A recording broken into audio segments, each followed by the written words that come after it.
이야 될까? 예수님이 당신을 따르는 제자들에게 그런 말씀을 하셨죠. 나를 따르려거든 자기를 부인하고 제 십자가를 지고 나를 따라야 돼.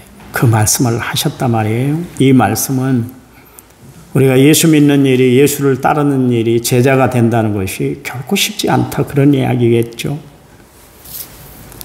또 성경에 보니까 너희가 하나님 나라에 들어가려면 많은 환난을 겪어야 된다, 그렇게 이야기를 하고 있습니다. 주님이 친히 산상보훈의 말씀에서 우리에게 주시는 말씀이 뭐냐면, 우리의 인생에 대해서 간단하게 한 단어로 표현했는데 수고하고 무거운 짐을 지고 가는 삶이다, 그렇게 이야기를 하고 있습니다. 이런 세상에 살아가는 우리에게, 그렇다면 우리가 이 세상을 어떻게 살아야 하나님 자녀답게 살아갈 수가 있을까?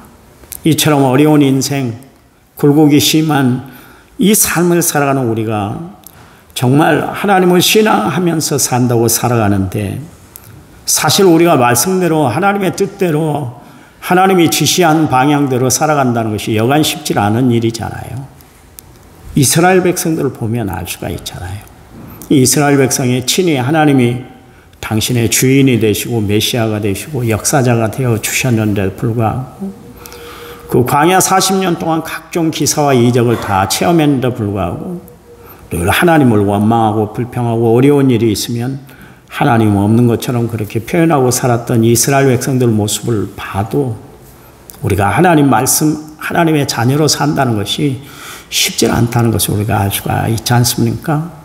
그런데 바울은 그가 기록한 성경에서 우리에게 말씀하고 있는데, 이 험난한 세상, 굴곡이 심한 이 세상을 우리가 바로 살 수 있는 비결에 대해서 말씀을 하고 있는데, 그건 뭐냐면 감사하며 살아라, 감사하는 자가 되라, 그랬습니다. 여러분, 우리에게 주어진 환경, 상황, 여건 때문에 우리는 원망하고 불평하며 살아가는 사람들이 아니라 감사하며 살아야 돼요. 바울은 그가 기록한 성경을 통해서 자신은 감사하는 자가 되었다, 그렇게 이야기를 하고 있습니다.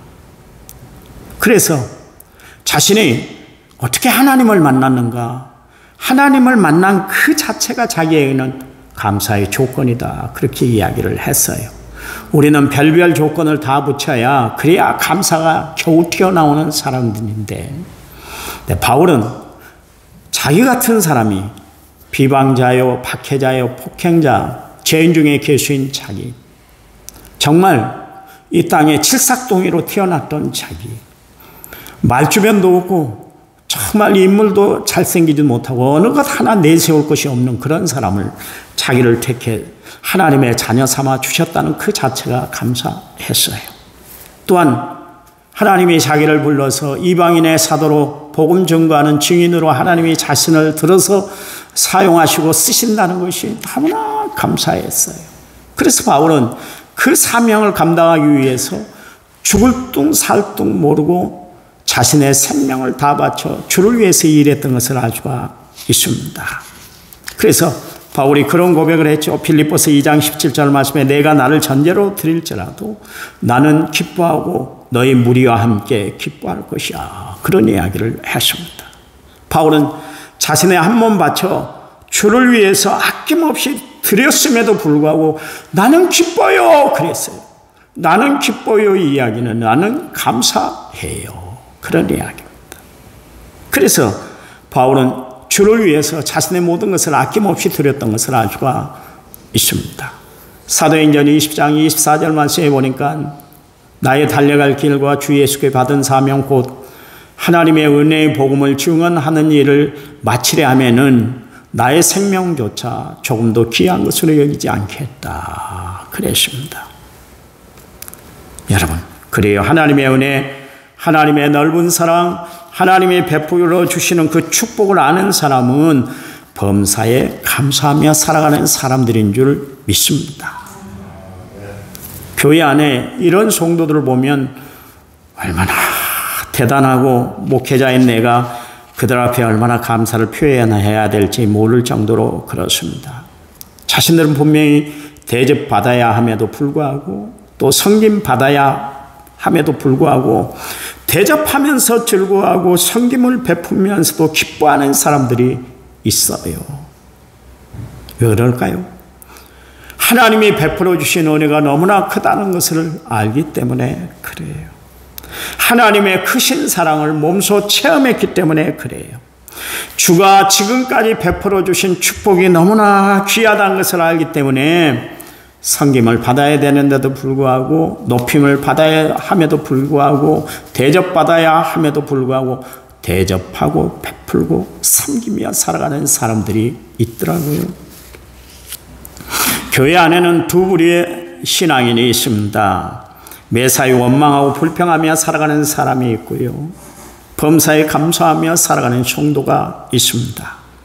우리가 다 감사하며 살아가면 얼마나 좋겠어요. 그런데 원망과 불평에 쪼들려서 그렇게 살아가는 교인들도 있습니다. 여러분, 광야 생활 이스라엘 백성들의 모습을 보시면 그들이 가나안 땅 정탐을 하고 왔잖아요. 그랬더니 10명의 정탐꾼들의 그 절망적인 보고에 이스라엘 백성들이 한결같이 원망과 불평에 쌓이고 말았어요. 이제는 우리는 다 죽었다, 그렇게 하면서 밤새 목 놓아 울었던 것을 알 수가 있습니다. 여러분, 우리 인생을 실패케 하는 요인들이 있는데요. 그거는 세 가지예요. 부러워하는 것, 부끄러워하는 것, 두려워하는 것, 좌절하는 것, 이 세 가지예요. 세 가지. 이 세 가지는 우리의 소망도 믿음도 다 꺾어버려요. 더 이상 전진하지 못하도록 가로막고 마는 그런 장애물이 되는 것을 알 수가 있습니다. 여러분, 봐보세요. 이스라엘 백성들 광야 생활 중에 하나님 앞에 얼마나 많은 기적과 이사를 다 체험했습니까? 그렇잖아요. 그런데도 불구하고 하나님의 능력을 잊어버리고 이제는 우리는 다 끝났다 그랬습니다. 오직 여호수아 갈렙 외에 이스라엘 나라 200만 명이 되는 이스라엘 백성들 중에 어느 누구 나갑시다, 전진해요, 하나님은 우리의 편이에요 이야기하는 사람이 여호수아 갈렙 외에는 아무도 없었어요. 여러분, 그들은 분명히 두 눈으로 그리고 두 손으로 하나님의 역사를 체험했던 사람들 아닙니까? 만나 매출하기를 그들 두 손으로 다 거두었던 사람들이었어요. 그리고 생수에서 물이 솟아나는 물을 받아서 두 손으로 받아서 벌컥벌컥 마셨던 사람들이 이스라엘 백성들이었습니다. 그럼에도 불구하고 그 10명의 정탐꾼의 그 부정적인 보고 때문에 결국 그들은 감사의 끈을 다 끊어버리고 말았다, 그런 이야기예요. 보세요. 감사를 잃어버리니까 결국 다 잃어버리고 말았잖아요. 여러분, 아무리 어려워도 우리가 하나님이 내려주시는 이 감사의 끈을 끝까지 붙들고 우리가 살아가면 하나님은 우리의 길이 되어주실 줄 믿으시기 바랍니다. 방법이 되시는 줄 믿으시기 바랍니다. 내 앞에 모든 것을 다 이루어줘 합력의 선을 이루어주실 줄 믿으시기 바랍니다. 보세요. 여러분, 땅에 심겨진 나무도 10년이고 20년이고 지나면은 다 변하게 돼 있잖아요. 그대로 있는 것이 아니에요. 제가 왔을 때 교회 앞에 두 그루의 소나무가 있는데 우리 양일만 장로님이 그 소나무를 기증해 주셨잖아요. 봐보세요. 매번 그 자리에 있는데 움직이지도 않아요. 지가 좀 불편하다고 주차장 한가운데 가서 서 있는 것도 아닌데 그 자리 그대로 있는데 봐보세요. 그 나무가 그대로 있습니까? 아니에요. 가지가 축축축축 뻗어나갑니다. 변해요. 변해요. 저 말 못하는 나무도 세월이 지나면 변해요. 여러분, 반려견을 많이 키우고 계시는데 그들이 조련사가 훈련을 하면 그 사납던 성질도 변해서 온순한 개가 되는데 하물며 인간, 하나님의 사랑을 담뿍 받고 매일 살아가는 인간이 우리가 예수를 믿었으면 변화가 돼야 될 거 아니겠어요? 10년 믿어도 20년 믿어도 변화가 안 된다면 분명히 문제 있는 거 아닙니까? 나무도 변합디다. 반려견도 변합디다. 그 무서운 호랑이도 조련사가 조련을 하면 조련사의 말에 따라서 행동을 해요. 그 사나운 짐승도 변화가 되는데 하나님의 조련을 받는 우리가 변화가 되질 않는다면 어떻게 하겠어요? 여전히 원망하고 불평하고 낙심하고 절망하고 실패하고 살아서 되겠어요? 여러분, 우리가 어떤 모습으로 변화가 돼야 될까요? 감사하는 자로 변화가 돼야 할 줄 믿습니다. 교회 안에는 시편 49편 20절 말씀대로 살아가는 사람들이 있는가 하면 오늘 본문 말씀 디모데전서 4장 4절 말씀대로 살아가는 사람들이 있어요. 여러분, 시편 49편 20절 말씀에 종기 하나 깨닫지 못하면 멸망받는 짐승과 같도다 그랬습니다. 또 오늘 본문 말씀에 하나님이 지으신 모든 것이 선함에 감사함으로 받으면 버릴 것이 없다 그랬잖아요. 두 부류의 사람으로 나눠지는 것 같아요. 교회 안에 있으면서도 예수를 믿으면서도 불구하고 하나님의 은혜를 깨닫지 못하고 하나님의 역사를 깨닫지 못하고 성령의 인도하심을 받지 못하고 자기 마음대로 살아가 버린 사람들이 있어요. 세상 조류에 휩쓸려서 살아가는 사람들이 있습니다. 하나님의 부르심을 받았음에도 불구하고 자기 성질, 자기 기분대로 살아가는 사람들이에요. 이런 사람들은 결국 불행한 인생을 살아갈 수밖에 없습니다. 요나가 그랬고 엘리 제사장 두 아들 홈리와 비느하스가 그랬고요. 초대교회 디오드레베가 그랬습니다. 그들의 직임은 뭡니까? 선지자였어요. 그리고 제사장이었습니다. 그리고 뭐였습니까? 초대교회 장로였습니다. 정말 하나님의 귀한 직분을 받았던 저들인데도 불구하고 자기 성질을 이기지 못해서 하나님의 일을 자기 성질대로 그렇게 감당했던 사람들이었어요. 여러분, 우리가 교회 안에 있다고 해서 하나님의 부르심을 받았다고 해서 주의 일을 한다고 해서 안심해서는 안 되는 거예요. 자칫 하나님의 일을 한다면서 마귀의 밥이 될 때가 있습니다. 디오드레베 봐보세요. 자기 감정대로 신앙생활을 한 사람이요. 모든 것이 자기에게 맞춰져야만 직성이 풀리는 사람이었습니다. 남의 배려라고는 눈꼽만치도 찾아볼 수 없는 그런 사람이었습니다. 그의 삶에 하나님에 대한 관심과 성도들에 대한 배려와 사랑이 전혀 없는 사람이었어요. 이 사람은 왜 교회에 앉아 있는지 모르겠어요. 하나님의 은혜를 전혀 깨닫지 못함에도 불구하고 자기가 장로임네 그러면서 그 자리에 앉아서 떵떵거리고 큰 소리만 치는 사람이었습니다. 정말 이런 사람이 예수 믿는 사람일까 하면 그런 의구심이 드는 사람이에요. 과연 그렇게 하고도 이 디오드레베가 천국 갔을까 생각이 들 정도로 그런 사람이에요. 보세요. 예수님 말씀하시잖아요. 마태복음 7장 21절에 23절 말씀에 나더러 주여 주여 하는 자마다 다 천국에 들어갈 것이 아니오 다만 하늘에 계신 내 아버지 뜻대로 행하는 자라야 할지니. 그날에 많은 사람이 나더러 이르되 주여 주여 우리가 주의 이름으로 선지자 노릇하고 주의 이름으로 귀신을 쫓아내며 주의 이름으로 많은 권능을 행하지 아니하였나이까 하리니. 그때 내가 그들에게 밝히 말하되 내가 너희를 도무지 알지 못하니 불법을 행하는 자들아 내게서 떠나가라. 실컷 예수 믿었는데 실컷 주의 일을 했는데 주님이 나는 너무 모르겠어 그런 이야기를 하셨다. 그런 이야기예요. 얼마나 허심이 팽겼을까요. 우리가 하나님이 원하는 뜻대로 하나님이 원하시는 원리대로 살지 못하면 결국 하나님 앞에 우리는 안면모습을 당할 수가 있다. 그런 이야기예요. 이 시간 여러분에게 깨닫게 하는 하나님의 영 성령이 함께 하시기를 간절한 마음으로 부탁을 드립니다. 그래서 하나님을 바로 알고 말씀을 바로 묵상하고 하나님이 원하시는 예배를 드리고 하나님이 원하시는 일을 해드리는 믿음의 성도들이 되시기를 간절한 마음으로 부탁을 드립니다. 그런가 하면 모든 것을 주께 감사하며 살아가는 사람들이 있어요.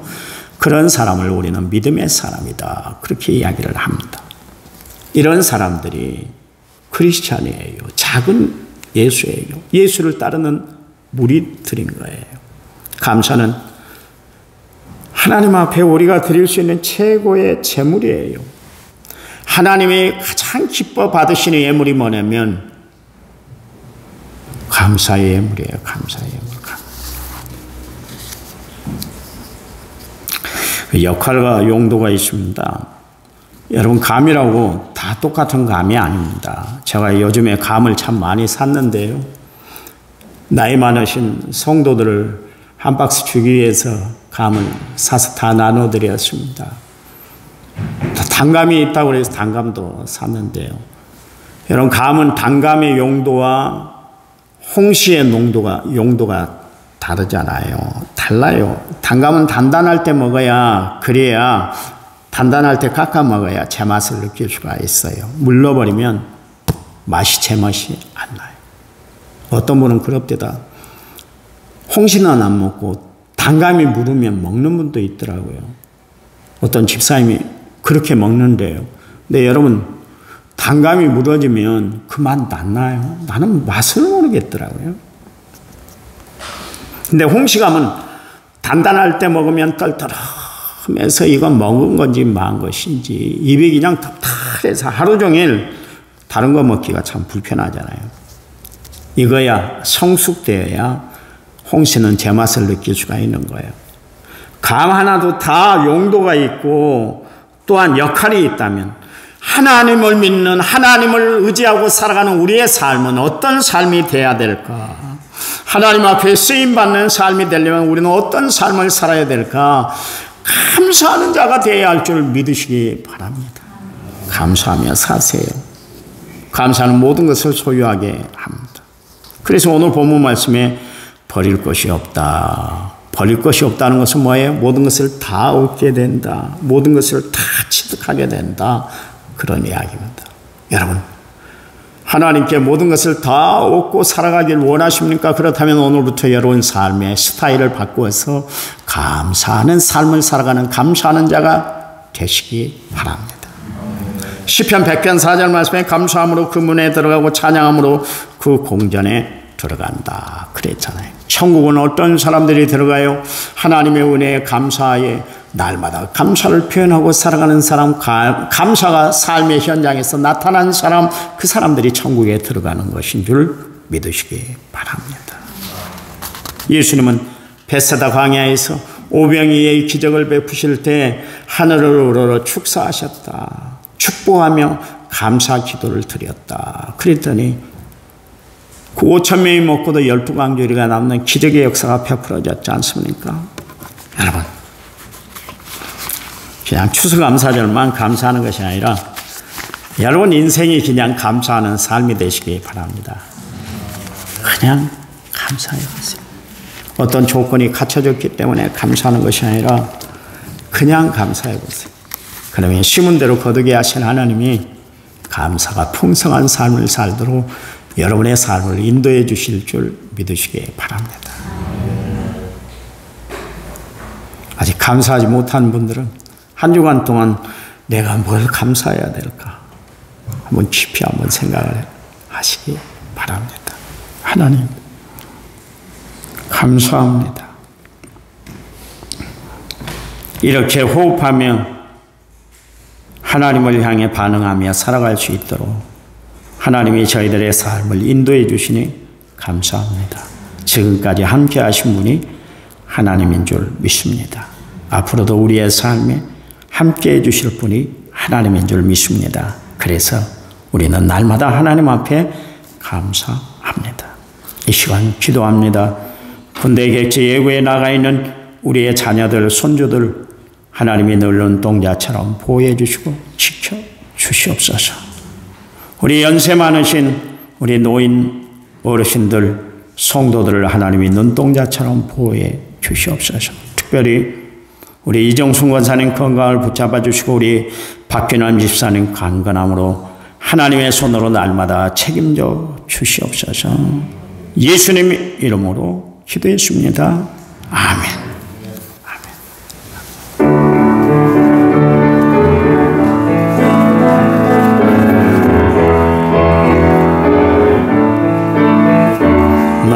힘이 되신 여호와여, 내가 주님을 사랑합니다. 주는 나의 반석이시며 나의 요새시니 주는 나를 건지시는 나의 주 나의 하나님, 나의 피알바이시요 나의 방패시라. 나의 하나님, 나의 하나님, 구원의 뿌리시요 나의 산성이라. 나의 하나님, 나의 하나님, 그는 나의 여호와,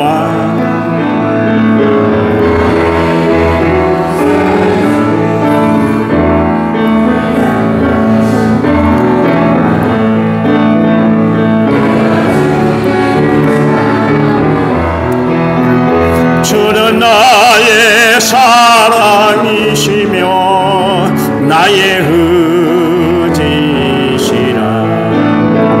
주는 나를 이끄시어 주의 길 인도하시며 나의 생의 목자 되시니 내가 따르리라. 나의 하나님, 나의 하나님, 생명의 멸류관으로 내게 씌우소서. 나의 하나님, 나의 하나님, 그는 나의 여호와,